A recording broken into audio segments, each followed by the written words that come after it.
I'm really, really excited to hand it over to my colleague Sarah Hybels and my good friend Audrey, and they are going to go ahead and moderate and start us off on the afternoon session. So I will hand it back over to you guys. Thanks, Megan, and welcome back from break, everyone. We hope you enjoyed that music. There was some dancing and singing going along with our team, so hope you were doing the same. So glad to have you here for our session number 3, Tools in the Fourth Trimester. I'm Sarah Hybels, and I'm the Program and Product Administrator with Healthy Birthday. And I'm so excited to be joined by Audrey today. Audrey, would you like to introduce yourself? Hi, yes, thanks, Sarah. My name is Audrey Liu Yolkin. I am the Community Health and Transitional Housing Coordinator at Monsoon Asians and Pacific Islanders in Solidarity. We serve survivors of gender-based violence in communities in Iowa. But excited to be navigating this conversation alongside you, Sarah, and to hear from the amazing panelists. Thank you, Audrey. Yes, so excited to have you with us. Thank you. So before we dive in, we'd like to take a moment and thank one of our key partners, and that is Iowa Total Care. And we want to thank them for their ongoing commitment to improving maternal health and supporting initiatives just like this event. So thank you very much for your support. So talking about the fourth trimester, we know that it's critical and an often overlooked period. So today our panel of experts are going to share tools and strategies that support families during those first 12 weeks postpartum. So today we're speaking with 5 amazing individuals. First, we have Camie Berardi, who is the Vice President of Healthcare and Business Development at Tinyhood.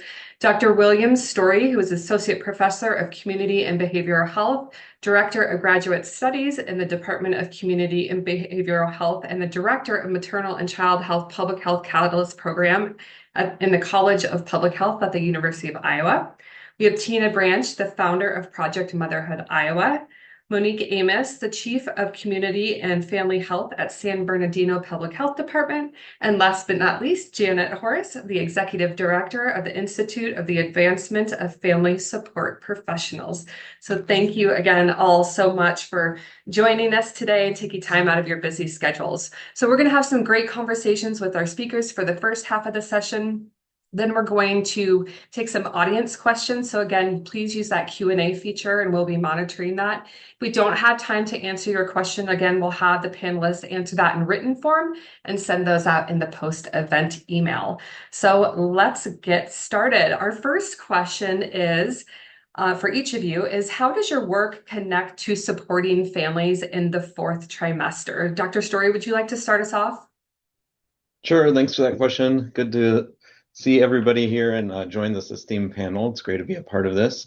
So I both do research in the area of maternal and child health across the life course, including, of course, the fourth trimester. And I also direct a training program here at the University of Iowa where we're trying to train up maternal and child health professionals, public health professionals to join the MCH workforce. And so my work really involves both of those. Most of what I do is both based here in Iowa as well as around the world. I work in India and Kenya as well, and I try to take things that I'm learning around the world and see how it can help folks here in Iowa. So a lot of my work intersects with the fourth trimester and helping immigrant and refugee moms in our state get better access to care, making sure that the care that they're getting is both culturally and linguistically appropriate, especially during that critical time right after childbirth. I also, a lot of my work, both with the state and with my students, is focused on how does policy change impact families and how does that differentially impact families. A lot of people know that we've seen a change in postpartum Medicaid extension, which has an impact on some folks here in Iowa losing Medicaid during that period and others getting the extension. And so we're really interested in how that's differentially impacting moms across our state.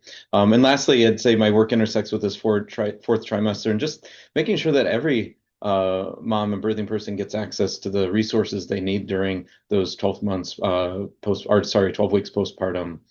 So that includes Title V and women, infant, and children resources, as well as I'm doing some research around safe infant sleep, which is a really big challenge for a lot of moms. And as a parent, I know it's also a big challenge to make sure your baby is sleeping safely. So those are some of the things that I do in that space. Thanks. Wonderful. Thank you so much for being here and excited to hear more about your strategies over the next hour. So, Camie, would you like to go next? Sure. Thanks so much for the opportunity to be here. It's such an honor to be among such privileged and kind of experts around this space. At Tinyhood, really our work is connecting deeply to families who are in that fourth trimester. We are really dedicated to making evidence-based education available in the way that today's parents actually want to learn. So they're on their phones, they're in short, bite-sized content formats that are available in the moments that they need that support. And I think it's probably not a surprise, but parents today are overwhelmed in information, especially during that period. They're turning to TikTok and Instagram, ChatGPT and Google at 2 in the morning, not because they don't value clinical guidance, but because it's accessible and it's what's immediate, it's non-judgmental. Our efforts at Tinyhood are really intended in that fourth trimester to bridge that gap by delivering credible, evidence-based education at a time that's digestible and easy to access so that we can kind of really combat that misinformation. We have this trusted resource that really is intended to support that rhythm of life, which is a difficult time. And it's a time where sleep is lacking and there are hundreds of demands placed on new parents. So we're hopeful that we're having a really big impact in that area. Thanks, Sarah. Thank you so much. Very interesting. Tina, would you like to go next? Hi, everyone. Thank you for having me. I'm really honored to be here today. My lived experience with perinatal mood and anxiety disorders, pregnancy loss, and my own healing inspired me to create Project Motherhood Iowa. It's a space where mothers can find real compassionate support just during some of the most vulnerable seasons of their life. My work focuses heavily on the fourth trimester when the families are adjusting both physically, mentally, and emotionally. I provide peer support, education, and community-based programs that not only center the mother's well-being, but also engage the fathers and other family members as part of the healing and recovery process. And I am just excited to be a part of this important conversation and to continue to shine a light on the emotional and mental wellness that's at the heart of maternal health.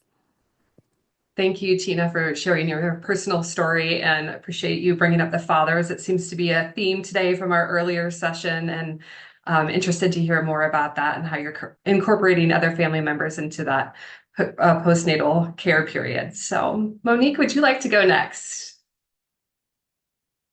Sure. Thank you, Sarah. Again, also very happy to be here. So thank you for having me. So in addition to the division chief for the Community and Family Health Division, I also serve as the local MCH director. And so including the MCH program where we also are working, like Dr. Story, on a safe sleep intervention. We're also working on some preconception care activities. The programs within my division, such as the Women, Infants, and Children's program, better known as WIC. We also have the lead poisoning prevention program. We have home visiting. We have the Black Infant Health Program. We also have the interventions of our Perinatal Equity Initiative, which include doula support, fatherhood support, and we just recently added maternal mental health. And so that's a direct access to mental health services for our moms involved in our Black Infant Health Program so that they don't have to kind of traverse going through their health insurance and finding a provider and all of those different things.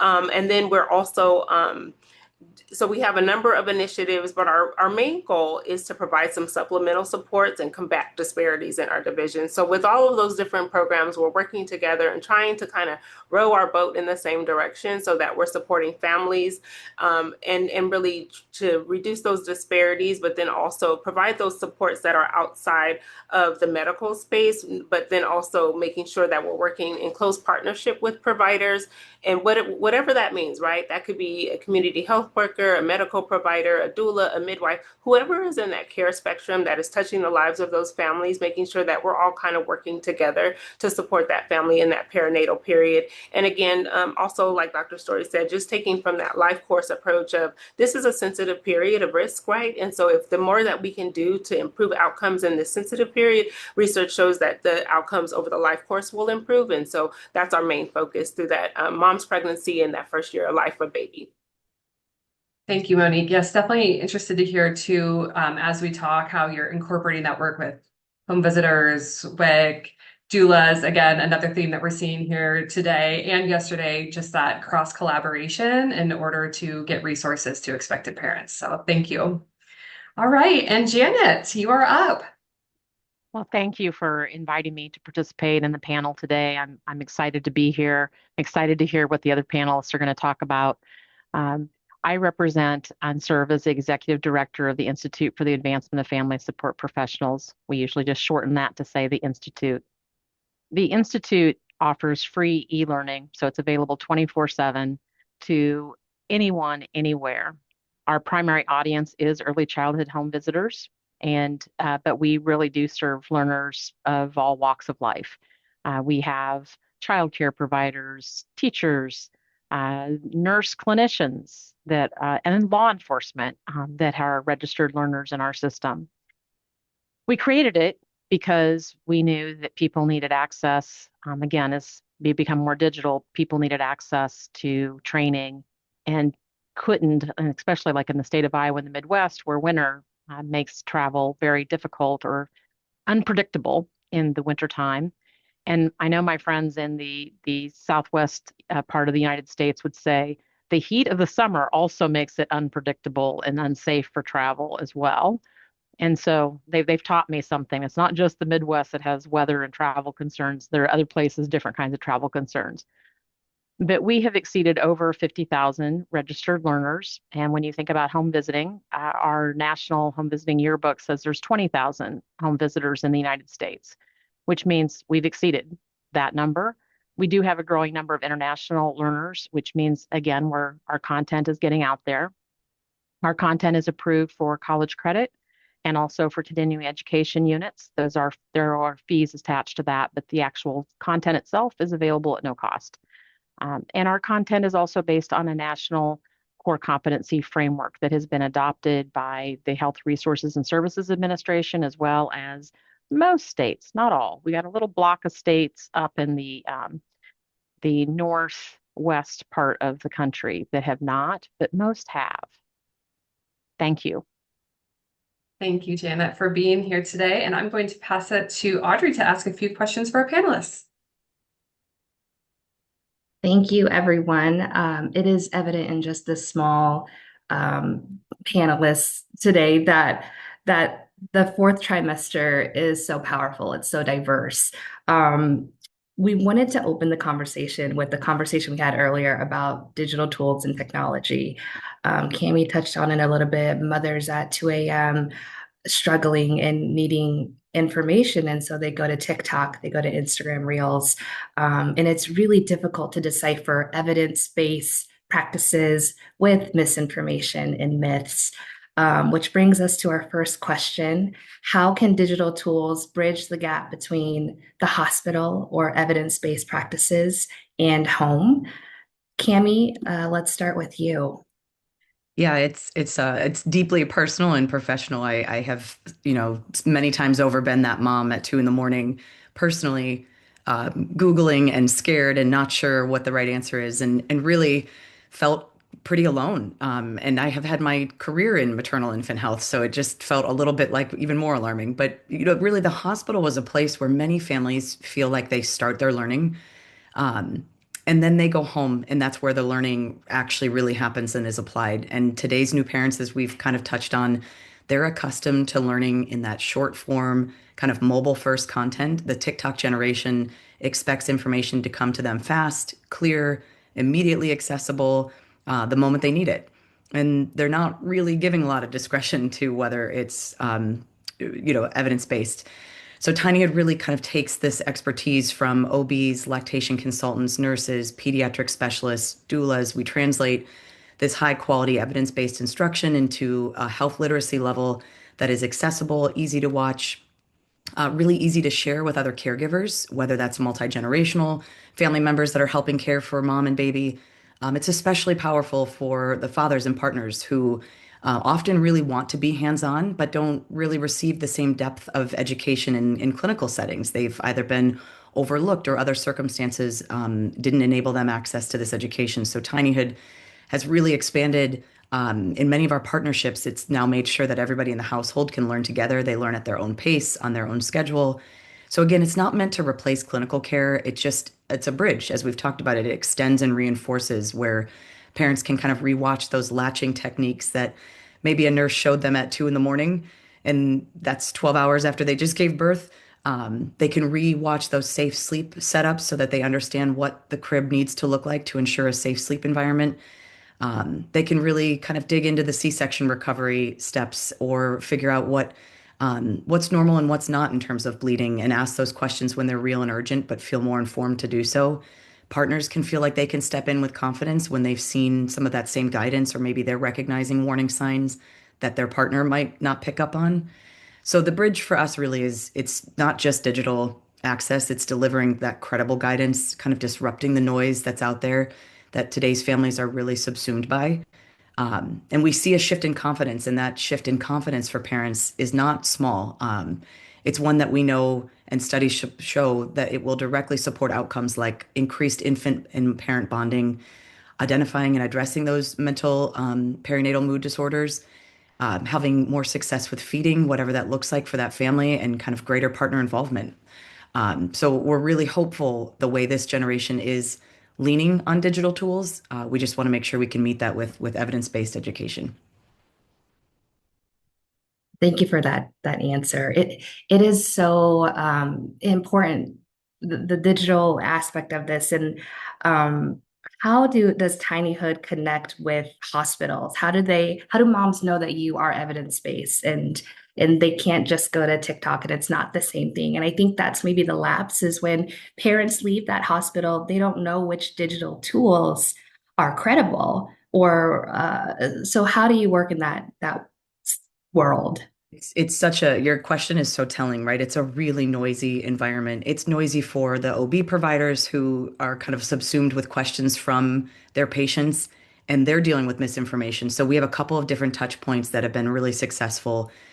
Whether it's a direct provider handing out Tinyhood, and it's a web app, so it's just accessible the same way, right? Meeting them where they're at, which is on their phone.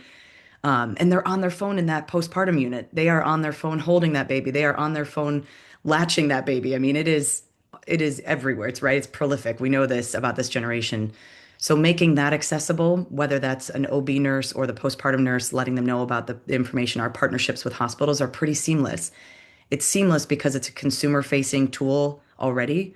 So we have this tech-enabled technology similar to Count the Kicks, where it's tech-enabled, it's consumer-friendly. It's really intended to just draw them in the same way that they're frankly on anyway. That noise, I think there is still credibility within the medical community. So when your OB provider recommends Tinyhood, that's great, they're on it. But we've often found times that consumers know about it already. Patients are bringing it up to their providers, or it's just ubiquitous. They're looking, they're hungry at that time for information.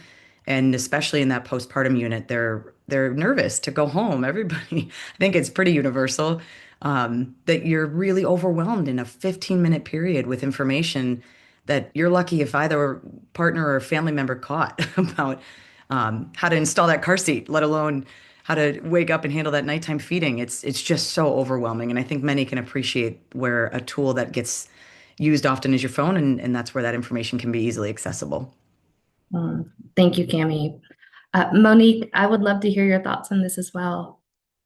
Yeah, I mean, I don't want to re-say what Camie's already really shared very well. I will say it is that thing though, right? Like this is what we know our moms are using, mom, dad, everyone in the house, right? And so what we've really tried to do is just what Camie said, and that is to wrap around some of that education that is not actually, because if handouts may not, we know folks just throw those away. I was talking to a mom yesterday and she said, I don't even take them. And so, so that's a challenge because yes, the education is there, but if you're not reading it, if you're not using it, then it's no education at all, right? And so we've had to be creative and kind of, in all of my colleagues in the government space know that we're not as quick to respond to the different changes. The WIC program has done amazing, right? So moms can get their understand their food benefits, understand what they can use their food benefits at the store. There's a texting app, all of the things, but all of our programs have not been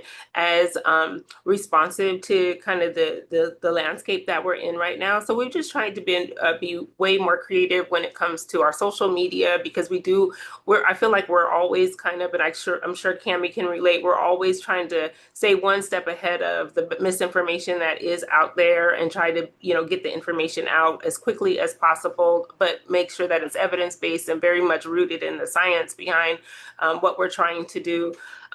We also, I like just went off. We also have turned all of our health education tools into some kind of digital format. So instead of giving them a flyer, here, read this at your convenience, we've turned it into scan this QR code. So now families can just go ahead and download it onto their phone and read it at their pleasure, right? Whenever, or if they have those questions and they think, I had that education in that tool, they can go back to it whenever they may have a question, because a lot of what we give, as I'm sure all of you can relate to, is we give a lot of information, right? Lots of new information that we're expecting families to be able to dissect without this frame of like education and without this frame of research and all of these things, right? We're just giving this information. And so giving them a tool that allows them to go back and look at that information at another time and have it handy and accessible on their phone is something that has been effective. So we've done that with safe sleep resources, with postpartum resources, all of the things that we're doing now, we've just kind of shifted, and we're not doing paper if we can avoid it. Plus, we're saving trees, right? And so we know that that's how our families are getting the information, and then also, really just happy that we've been able to expand access to the Count the Kicks app here in San Bernardino County, and digitizing those resources as well. And so that's how we've been responsive. Thank you, Monique. And I love what Janet says in the chat. Bite-sized information in digital format is not just a nice thing to do, it's essential. So as the world is shifting, it's becoming more and more important to know how technology can be used as an accessible to support families in this fourth trimester. So thank you both.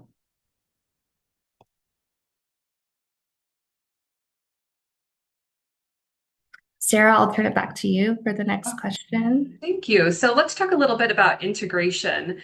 Again, we were talking about like dads and partners before. How can we more effectively integrate doulas, home visitors, and peer supporters in the fourth trimester in order to get that out even before baby is born? And also your perspectives on having that support for single parents and how we're continually finding those touch points for single parents if they may be on their own in the fourth trimester. So Tina, let's start with you. Yeah, I think to truly integrate like doulas and peer support providers within the fourth trimester care, we have to start by recognizing that they are an essential part of care and not optional. The roles that we play, like I'm a peer support provider, I'm also a doula in training, and the roles that we play fill the gap between the medical care and the client's lived experience, and we often bridge that gap and help families transition from birth to daily life at home. So like in my role, I've seen that effective integration happens when there's communication and collaboration between the healthcare systems and the community-based support. So that means that the doulas and the peer supporters, we're part of the care team.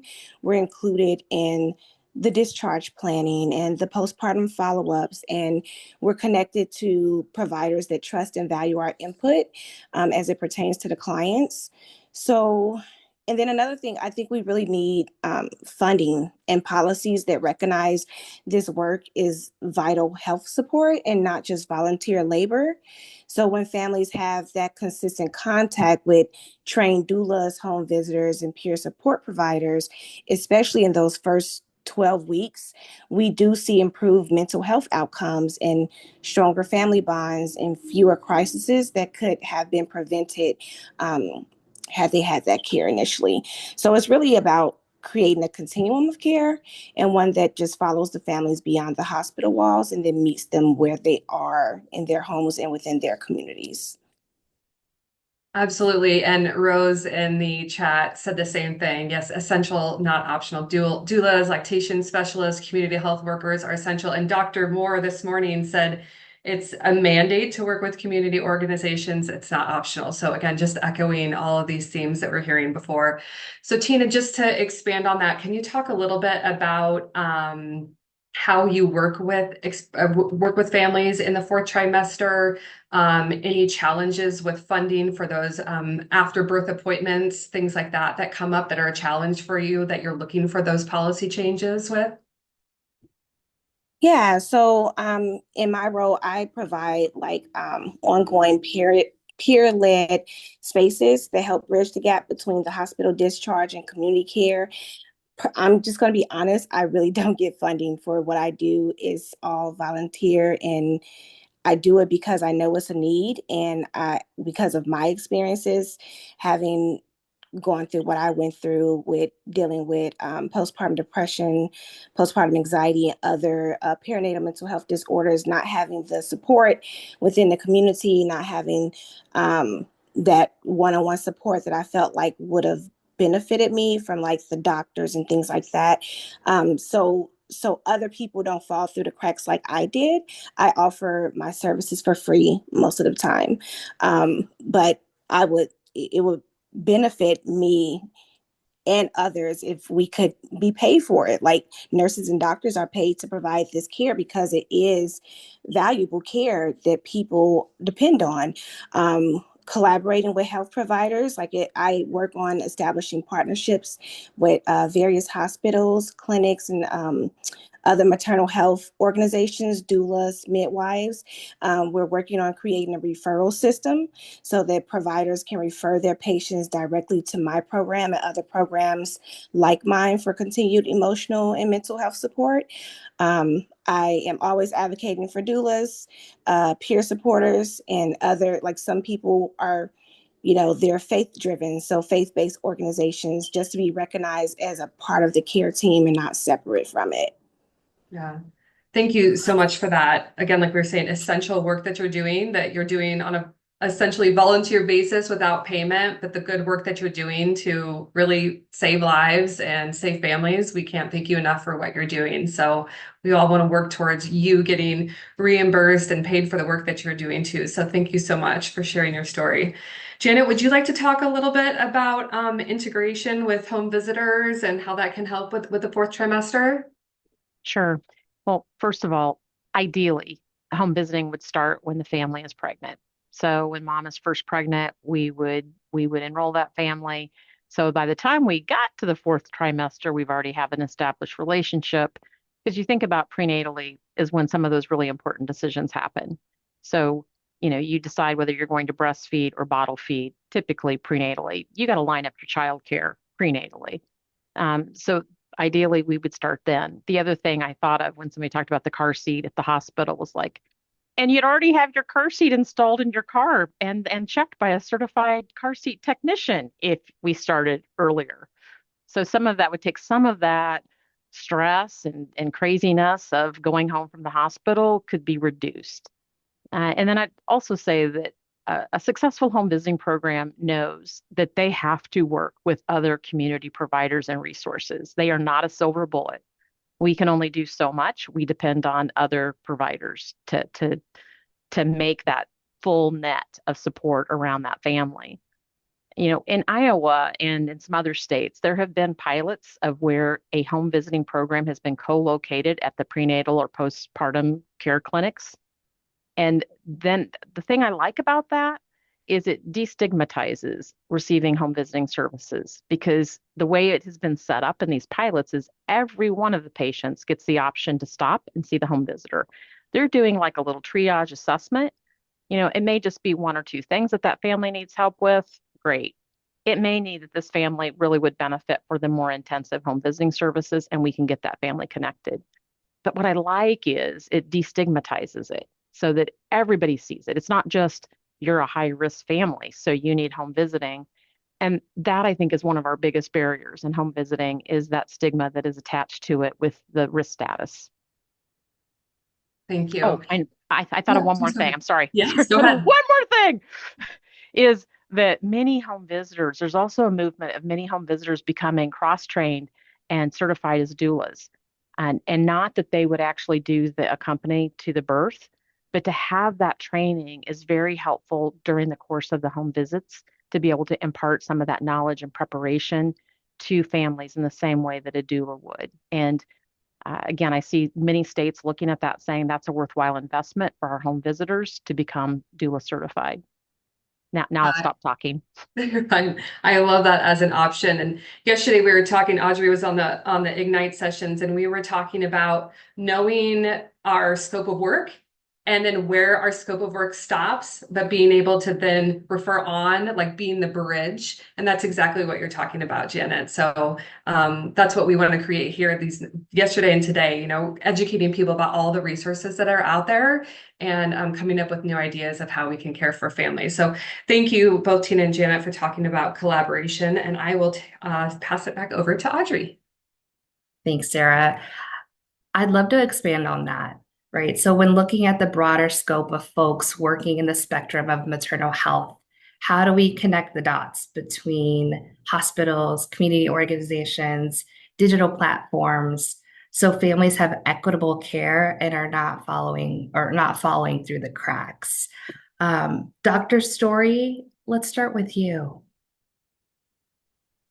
Sure. Yeah, no, this is great. I've been learning a ton from everybody so far, so it's been nice to listen. I think kind of a lot of my work actually works with both health systems and communities, and taking an approach where we bring the two together. We need to listen very carefully to to healthcare providers and the challenges that they're facing and meeting the needs of their patients, but we also need to listen to the patients themselves and the communities and some of the gaps in services that they're facing.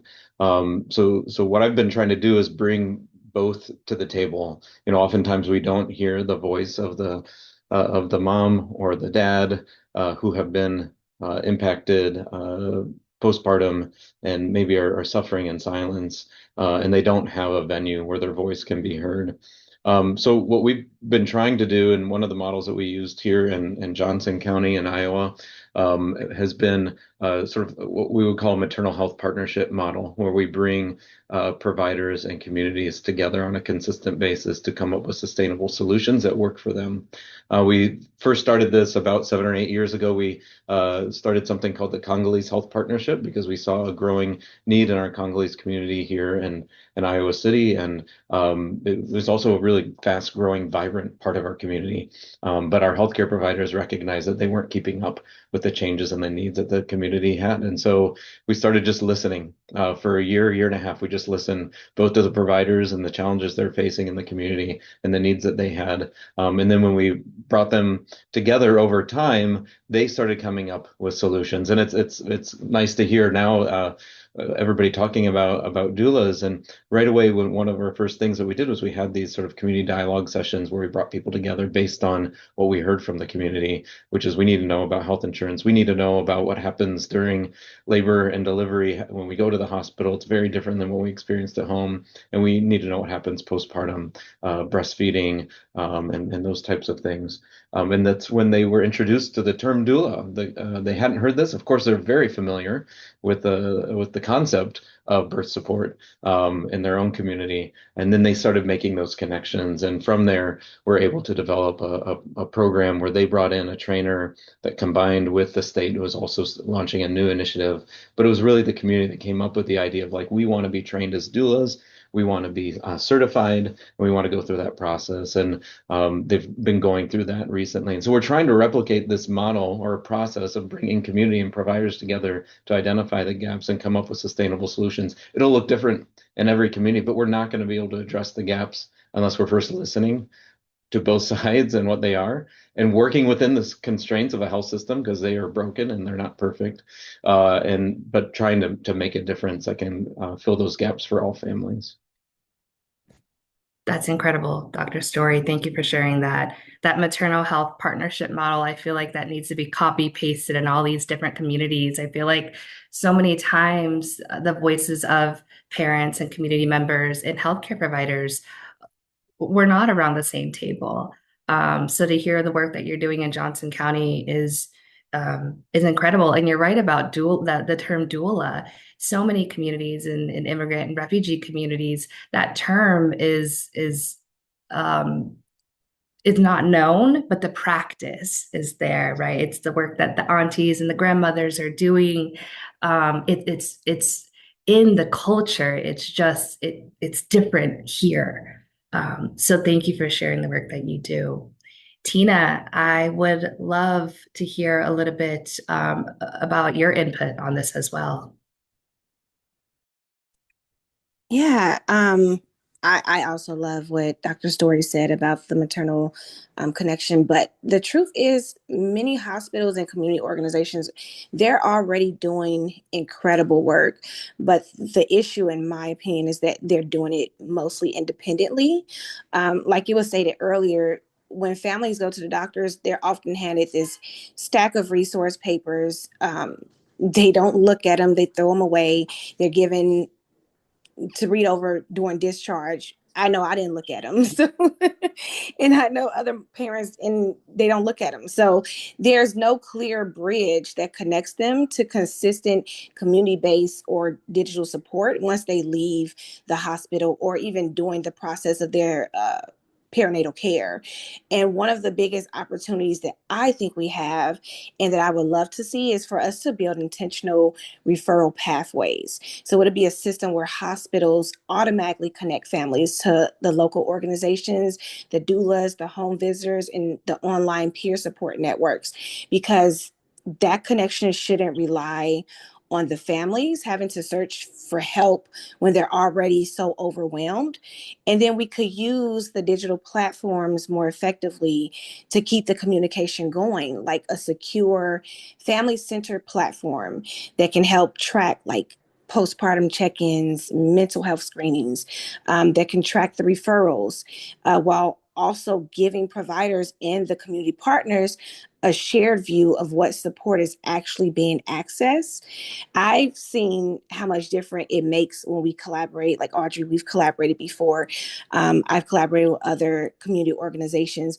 So when a nurse refers a mom like directly to my peer support group, or if I was to follow up digitally after a family had a loss or a difficult postpartum experience, it makes such a big difference. And ultimately, connecting the dots just means seeing every touch point from the hospital, the home, and digital. It should be part of a one care network that moves with the family instead of leaving them to navigate it alone. Thank you, Tina. That's so powerful. What I keep hearing is relationship, coordination. They are at the heart of keeping families supported. So thank you both, Dr. Story and Tina, for sharing your work in this space. Sarah, I'll turn it back to you for the next question.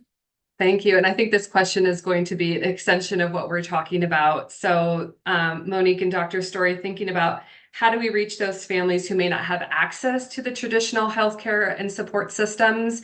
And then also I'm thinking about what Gabby talked about earlier, where 40 or to 50% of people aren't going to maybe that first postnatal visit, like getting them the care that they need, but maybe they don't have access to that traditional healthcare system. So Monique, would you like to tackle this one first? Well, I was excited to hear Dr. Story first, but I will go ahead and go. I think it's just what Audrey just mentioned.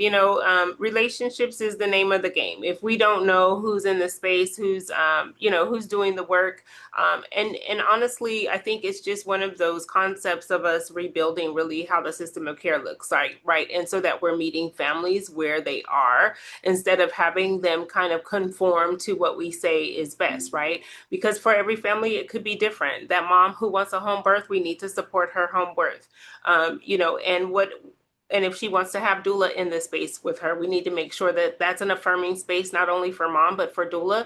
And even some of the horror stories, honestly, that we've heard about dad, like, are we making sure that dad is welcome in the birthing space and is able to support mom and support that new life that's coming into the world? So I think that we just have to continue to think about, one of the things that always strikes me, Sarah, is that we know this to be a priority population in our space, but but not everyone outside of our space understands the critical need to secure this sensitive period.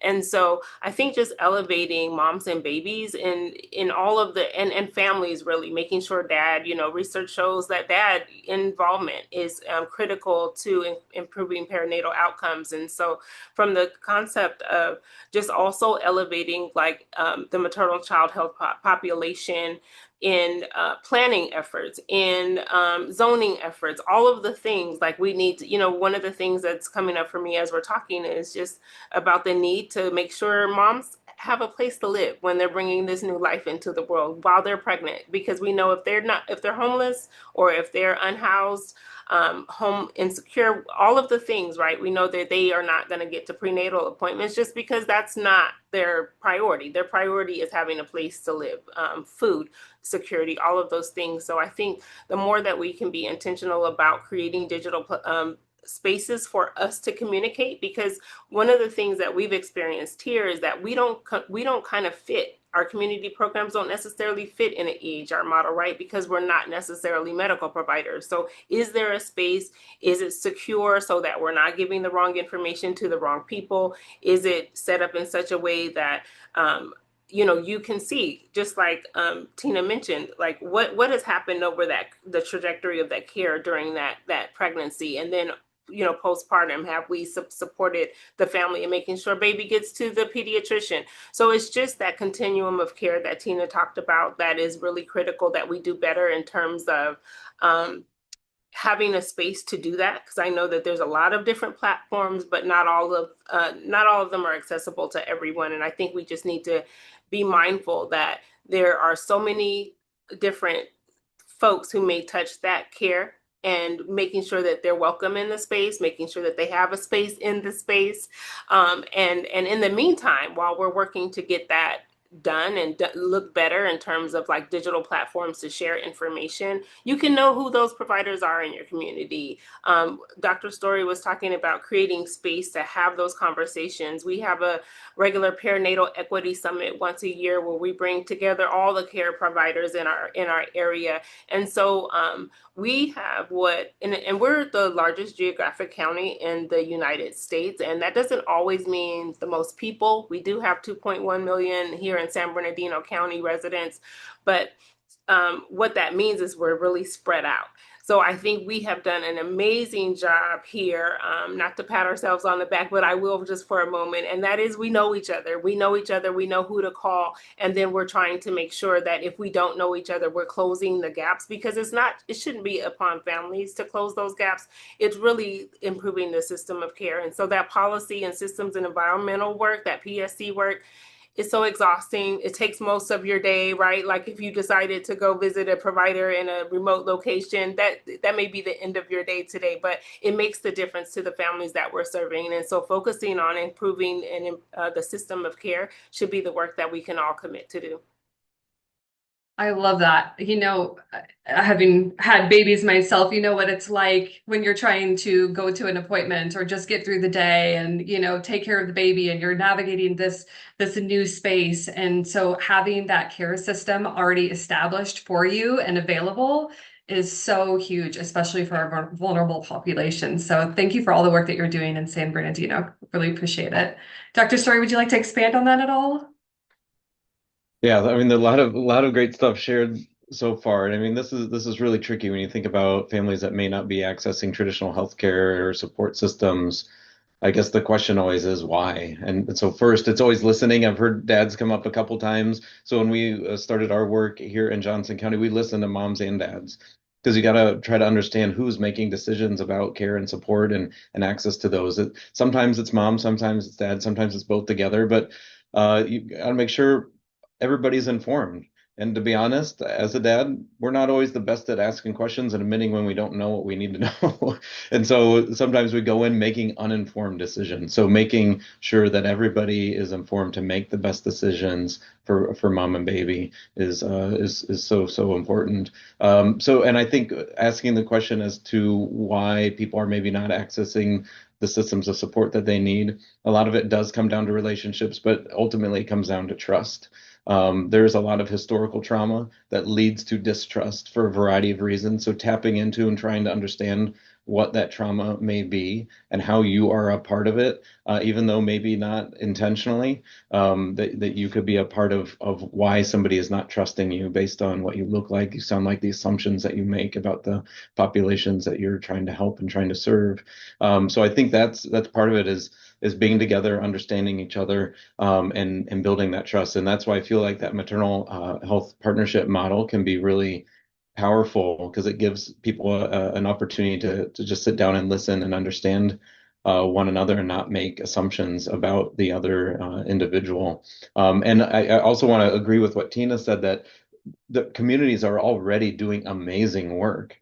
Health systems are already doing amazing work. We're doing some work in a more rural area in Storm Lake, Iowa, that is also extremely diverse but more rural. And the health system is doing great things, and the community is working endless hours at doing amazing things. But it's bringing the two together then. So what are we doing? What can we do together? What can we do to make a difference so that people who are not currently getting access to the supports that they need are able to access those, and understanding what is at the core of why they're not, and then building a bridge to overcome that, despite some of the challenges you may face. It's just working forward together, and it's going to look different for every community. So I think it's just important to be sort of nimble and able to change, which is sometimes hard to do for a health system. Yeah. And going back to what you were talking about before, listening, right? Just listening. So yeah, thank you for that perspective. Janet, looks like you put something in the chat. Do you want to expand on this question as well? Sure. I just think that often we overlook that I mean, we've talked about the digital divide already. You know, even 10 years ago, a smartphone was not an essential piece of equipment for families to have. It is today. And so families do have that you would have to have that digital footprint to be able to reach families. But you also need to be thinking about, like for us, for home visitors, are you hiring people that speak the language and understand the culture of the families that you're trying to reach? And Dr. Story, you mentioned rural Storm Lake. I mean, there's certainly language and ethnic considerations, but there's also understanding rural Iowa. Understanding what you're walking into is really important. And I think sometimes we overlook that in our zest to hire the best, most professional person with all the great, initials after their name. And we miss the critical piece, which is getting in the door. Let's get people in the door that have those relational competencies. So those soft skills that know how to form relationships. We can fit in the science pieces later, but we got to have that relationship, that connection. And I think everything else has already been mentioned that I was thinking about the historical mistrust and historical trauma, that you have to acknowledge that. Thank you for sharing that, Janet. That's so important. Yeah, thank you for that perspective. I think I'm going to pass it now to Audrey and Kimberly. Do we have any questions from the Q&A that we want to share?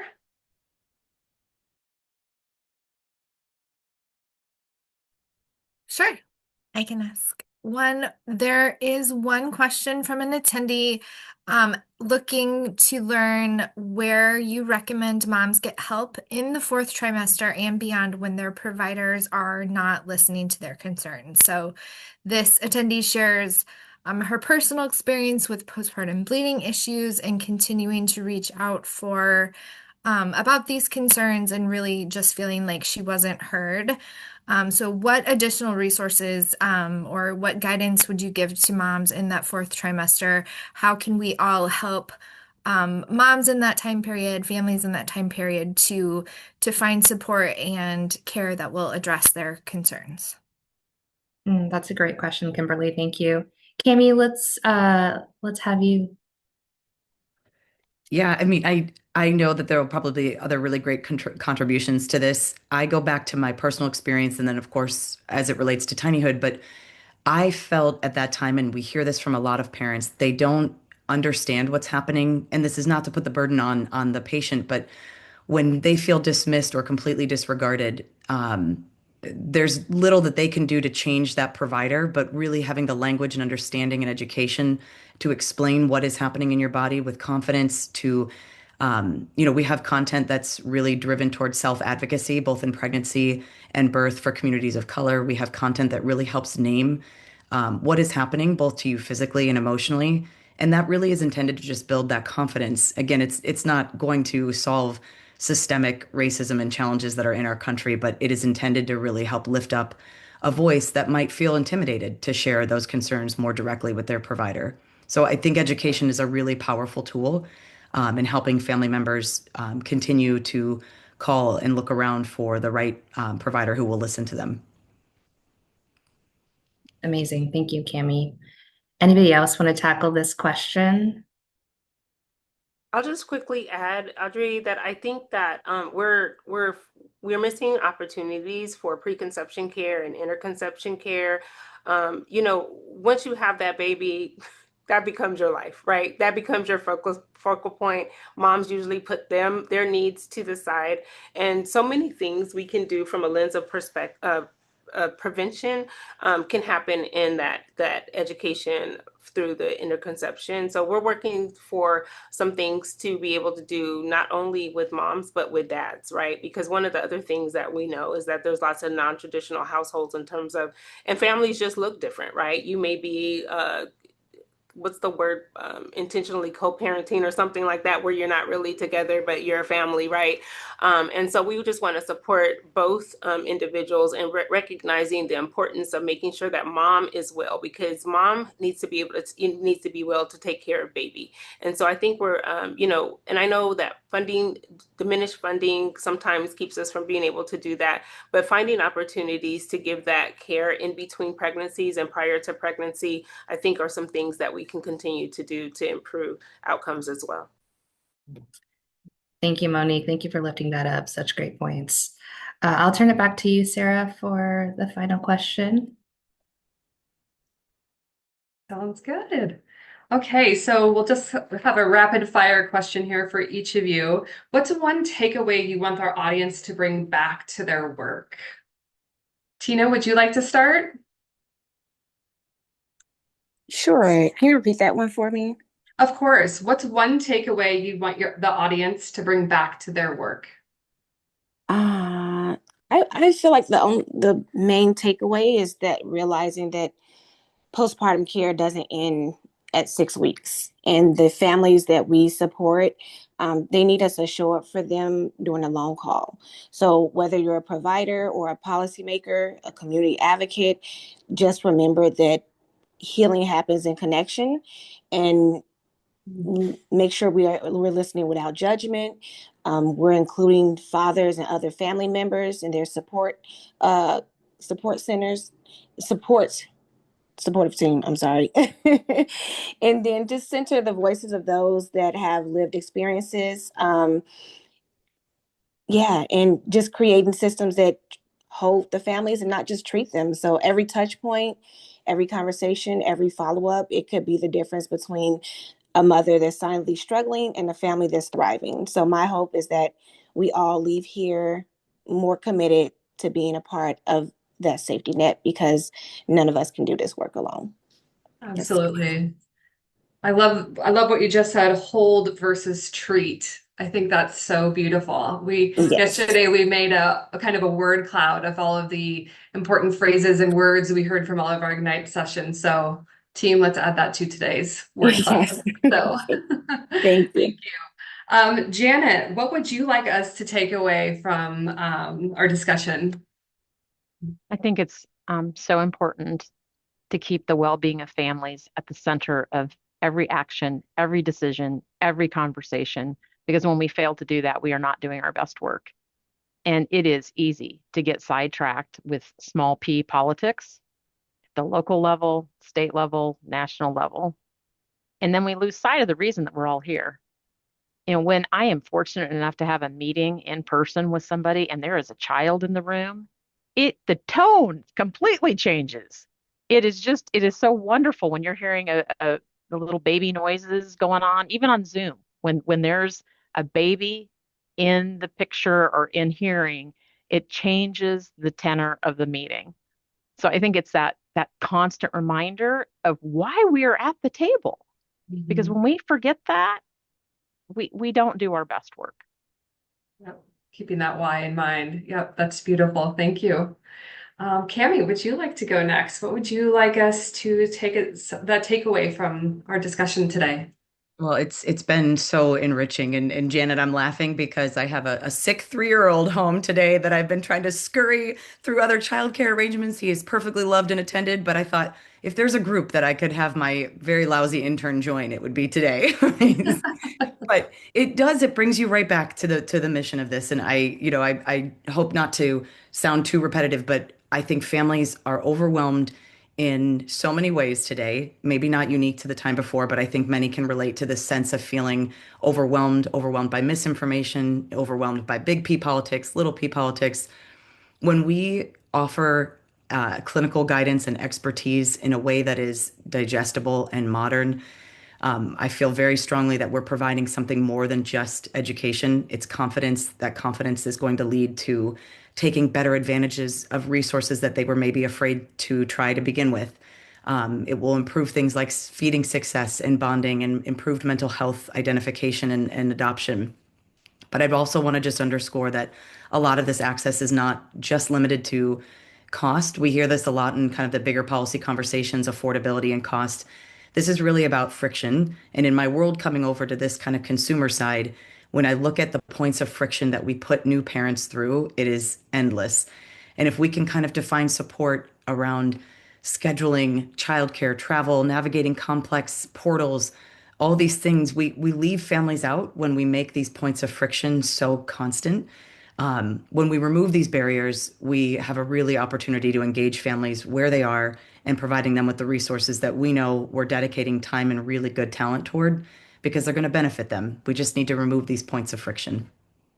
Yeah, that's so true. I had a question that we weren't able to get to, but talking about paid leave, childcare access, cultural stigma, and like how all those things play into how you experience the fourth trimester is so important. So maybe we'll even email that question to you all to answer if you don't mind. So to finish up, we have Monique and Dr. Story. So Monique, would you like to expand on what you think our takeaways should be today? There was so much, and like so many have mentioned, I learned so much. So I just really appreciate again being able to be a part of this conversation. And so I don't even know that I would add anything, Sarah. I think that my colleagues have added so much, and I think the only thing that really is resonating with me is really again uplifting this population as a population that needs to have critical focus during that sensitive period. So I probably sound a little repetitive at this point because I've said that a few times, but I think it's so important because so many of the factors that are keeping moms from being thriving and their families from thriving, baby from thriving, is just not really in the medical space, right? It's so many things that are happening outside. Their access to services, their access to supportive, supports that they need. And so we need to do better in just making that taking a more holistic approach to that care and understanding all of those social drivers that could be impacting their health, and how we can. I liked how Tina said, just hold these families so that we really understand that this is more than about a one pregnancy. This is not just a one time in their lives. This is about their improving their lives for over the course of their life. The mom's life, baby's life, dad's life, the health of this family really depends on us working together as a team, right, to address their health care. So that would be the takeaway. Thank you, Sarah. Thank you. Yep, uplift. We're going to add that to the list as well. So, Dr. Story, how about you? Yeah, I mean, this has been fantastic. I've learned a lot. I think the word that keeps coming to my mind that I've heard here is relationship, and I'm also thinking about that as sometimes we talk about things that we feel like are, well, that's kind of not something tangible, it's subjective. But so the scientist in me is also saying that we can actually build an evidence for how relationships do make an impact and how the work that people who are listening to this panel today are doing is making an impact. So that's the one thing I would say, a takeaway is how are you building the evidence to show that what you're doing is making an impact? Or how can you partner with somebody to build that evidence to show what you're doing makes an impact so that those people who are volunteering their time are not volunteering anymore. They're getting paid because it's been built into policy or built into the plan for that health system because they know it makes an impact in their population. So I would say building relationships and then providing that evidence to show that it makes a difference. Oh, such a good point. Thank you. Okay, did I get to everybody for our final thought? I didn't leave anybody out. Okay. Audrey, do you have any last thoughts before we close? I don't. This was incredible. I'm Yeah, just honored to be able to help navigate this conversation, but thank thank you you. all. Mhm. Yeah, thank you all so much for being here today. And obviously, the message is clear. We know that those first weeks after birth matter deeply. And we're so grateful for you for sharing your expertise, your strategies that can inform our work going forward. So thank you so much, everyone, for being here today, and for the audience for your participation as well in the Q&A and the chat. So with that, I'm going to pass it back to Megan. Thank you so much. That was amazing. And I know there are more questions in the Q&A, and feel free, panelists, to answer those or in the chat. I just love this. I feel like if we were all like at a coffee shop and we could just have this conversation. So I'm glad we can at least bring everybody together in a virtual capacity, because I think this has been very, very valuable. And I am also adding words to our little bubble heart that we saw at the very beginning. So I am excited to welcome back Gabby from For Care for Moms to our session. Again, this is our spotlight session number 2. And as you heard earlier, Gabby and her team have been national leaders in maternal health advocacy, using storytelling and community engagement to drive real policy change to improve outcomes for families. Today, she's going to share her insights on how advocacy and lived experiences and community voices can truly shape maternal health systems and create meaningful change. Gabby, thanks so much for coming back on with us. We're thrilled to have you here again. Excited to hand it over to you. All right, and I'm gonna, you got the deck. Okay, great. So good afternoon, everyone. Great to be back. And, as Megan mentioned, we do, advocacy is at the root and the heart of everything that For Cure for Moms does. And so today I'm going to share with you our newest and our biggest advocacy program, which is For Cure for Dad's Paternal Centers of Excellence. And obviously, given that Charles Johnson is our founder and he has lived the lived experience of losing his wife, Kira Dixon Johnson, 9.5 years ago, this was born out of his personal experience. And specifically in the fact that Charles was that father that did everything. He was at every prenatal visit. He was out running to the pharmacy if Kira ran out of prenatal vitamins, getting her food, doctors, everything. They did their research. They found their doctors. They were there. They had a family all at the hospital together. And this was their second child, going in for a scheduled C-section, what they thought would be one of the happiest days of their life. But unfortunately, it turned into tragedy. And in that tragedy, unfortunately, Kira's C-section did not end well. She was left bleeding for 10 hours. A CT scan was called STAT. And 10 hours later, when they opened her back up, she unfortunately bled out because 3 liters of blood was in her cavity and she died. That tragic death was preventable. It was also very preventable because the doctor that they had been going to, it changed on them. And it was a new doctor who did her C-section. And so what Charles realized in that moment, as well as almost 10 years later, is had he been more prepared on what to do in the postpartum, as well as what happens after if you lose a partner, if you lose a child, the grief, he realized that men could be truly, truly more beneficial allies, protectors than they are today. But they're not informed in the current environment up until this year, because I will say this year is like the year of the father. You've heard from Brad from Dad's to Do as well. We're going to talk For Cure for Dads. But dads have typically been secondary when it comes to maternal health. But the reality is gone are the days of men being in the waiting room, smoking a stogie and waiting for someone to come tell them what the sex of the baby is. They're willing participants. But where do men go to learn about their pregnancy journey? And yes, I said their pregnancy journey because they're on one too. They're there as the provider and the supporter, and they can also be the first line of defense. But when we look at all the apps out, there's nothing for men. You can get a login to My Pregnancy Journey, but we weren't able to find much for fathers. And so we decided to come up with For Care for Dads Paternal Centers of Excellence. It is the first of its kind program, and it's free. And it's based on the thought that the statistics in the United States, we know it all too well. 70% of the number of Black women who are dying at a rate of 100,000 lives per death, 3 to 4 more times likely than white women. 84% of these deaths in the United States are preventable. And more importantly, we know that when dads are involved in pregnancy, mothers are 1.5 times more likely to receive prenatal care in the first trimester and have positive effects.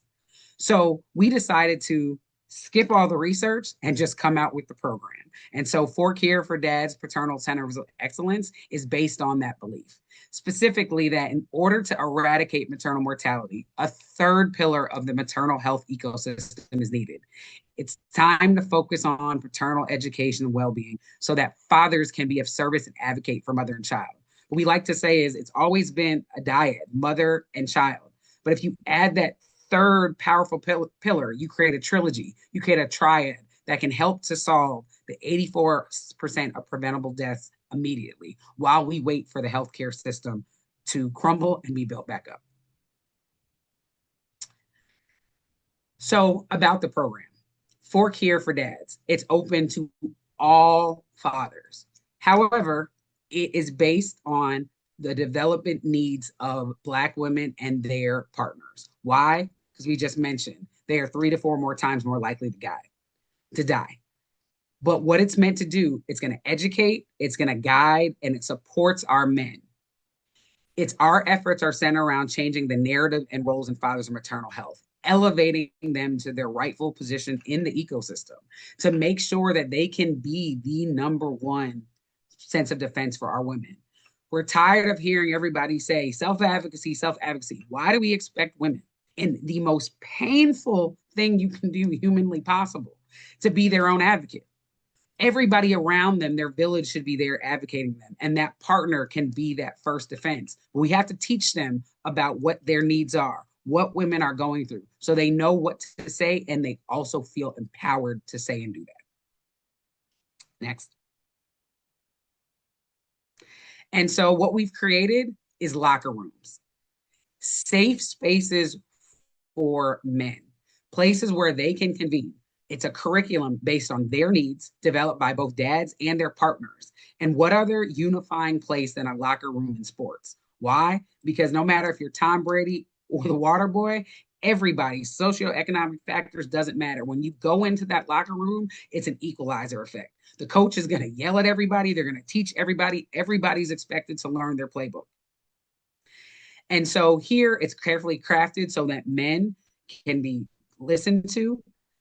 They can learn at their pace. And it's designed for dads and partners to equip fathers with their tools. So to give them playbooks, step-by-step directions so that they can be the best supporter. So when we think about it, right, instead of trimester 1, trimester 2, we're talking first quarter, second quarter, third quarter. We're using Men Speak to help them better understand the pregnancy journey for women and maternal health. Next.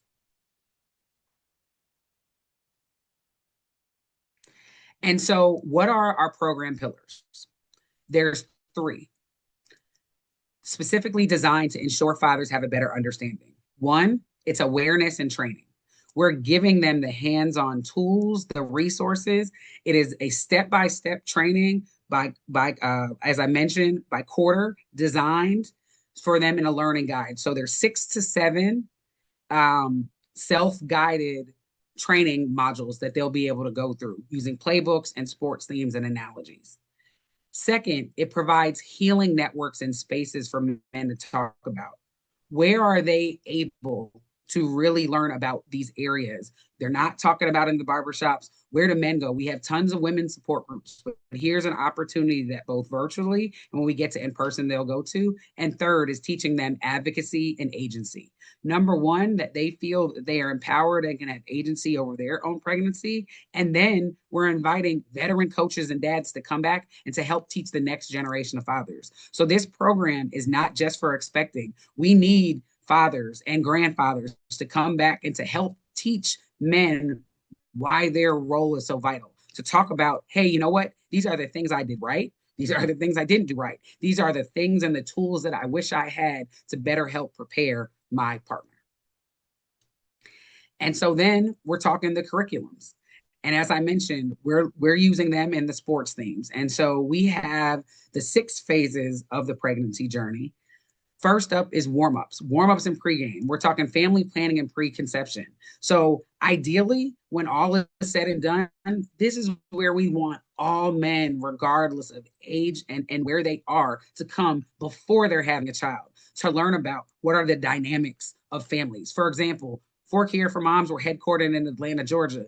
In Georgia, if your name is not on if you're not married, your name doesn't go on the birth certificate as a man. You have to go through a legitimization process, no matter what the health of your relationship is. A lot of men don't know that.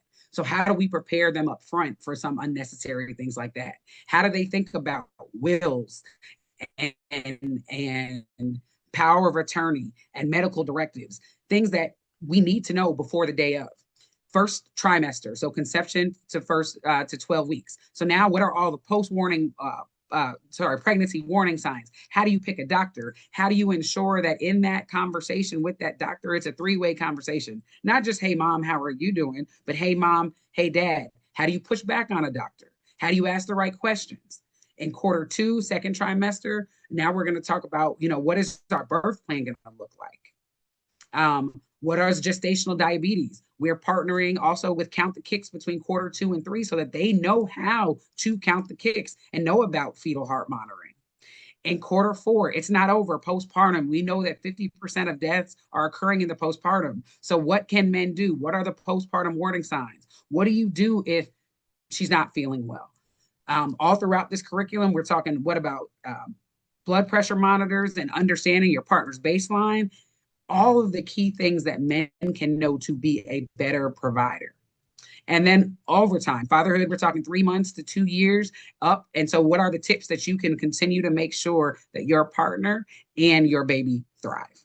And in it, we have access to expert-led modules on topics. So like I said, we partnered with the experts. Count the Kicks helped us create a curriculum. We've got Nurture who's helped us with mental health. We're working with Happiest Baby and the SNU and Dr. Harvey Karp on the ways to swaddle. We've got Walmart who's helping us with nutrition and helping us power our efforts. Healthy Start and Nick HQ, 100 Black Men of America. And so one thing at Fork Here for Moms and Dads is we have no pride in authorship and ownership. So if you've got a curriculum, please tap in, send it to us, work with us, because all we want to do is take that curriculum today, package it up, and put it in language and speak for our fathers. We're working with our IT and learning CMS system to make sure, LMS system, to make sure it's on a 6th grade reading level. So it's accessible to everybody and men can truly understand this. So my hope is next year we'll have even more partners who want to work with us, because our goal is to get this to everybody, because I did mention it's free. Next. And so, as I said, it's a website and an app. Right now, it's live on website, www.forcarefordads.com. And the app is back into production, and we'll have both iOS and Google. I'm hoping that we'll redrop those apps later on this month. Quarter 1 and quarter 2 are live today. Quarter 3 is going live next month. And we'll have quarter 4 by the end of the month. And again, it's a free website and app that any man or partner can join. But outside of that, we're taking this to in person. And so this summer, we had the opportunity in Georgia, with the help of Hope for Georgia Moms, to do 4 in-person sessions where we took these individual curriculums and picked out and then brought in the experts to teach and to share. So we had its game time where we worked with ACT And how do you push back and ask the right questions? And we put men on the spot. What happens if they say, let's time to induce? What do you do? How do you push back? How do you say, is this the only option? What are the safety options? What are the other things that we could possibly do? How long can it take before we have to induce? What if you don't want a C-section? All of those types of things we're talking. Then we also talked about, we had a doula, we had a midwife to explain what's the difference between a doula, what's the difference between a midwife, what's the difference between an OBGYN, and how do you create your team? Because you can have them all, and how do each individual roles work. Then we brought in Calm Under Pressure with the American Heart Association, and we actually brought in blood pressure cuffs and taught men to take their blood pressure, not only for themselves, but more importantly, to learn their partner's baseline, because we know that cardiovascular is also impacting our maternal deaths at over 50%. And one of the biggest things is knowing your baseline, not just knowing the chart, because the reality is if you got 100 blood pressure, if you get to 150, that's danger levels. But you call a nurse or you call a doctor's office, they might just tell you to lay down. No, what are the danger levels that you need to know? What does preeclampsia look like? And making sure that they understand it can happen in the postpartum. Stress management as well. We brought in massage therapists for the partners and for the men, because we know that being in their pregnant journey, it's such a high stress environment. So how do we teach men how to de-stress themselves and also de-stress their partners? Then we had handling your business. How do you financially prepare for a baby with budgeting and expert advice? We had somebody from our the judge's office here come in about advanced directives in the county's office, advanced directive, wills, probate attorney, and then also what about insurance, parental planning, and paid leave. And then lastly, we had post-game prep. So how do you create a postpartum plan? So you know what, man, what is one of the first things you could do? Create a meal train for your partner. Let people know who is allowed to touch the baby. Do people need to be vaccinated? Are you talking about those things? What are the very most important things, as well as, again, what are the postpartum warning signs, so that they can be that number one protector, that if something goes wrong, when do you call 911? When do you take them to the ER rooms? Next. And so we would love for everybody to join For Cure for Dads. I mentioned it's free. You can join the team. You can reach out to me directly if you'd like to bring this to your city. We're working on a playbook so that we can hand it to partners so that they can host in their cities. If you got sponsorship dollars, we can come out with you. But we want this. Our idea is one day that this will be synonymous with Lamaze, so that when every man gets pregnant, they're given For Cure for Dads, so that they have a journey, an environment, and a village that helps them to help our women and our mothers thrive and stay healthy in birth.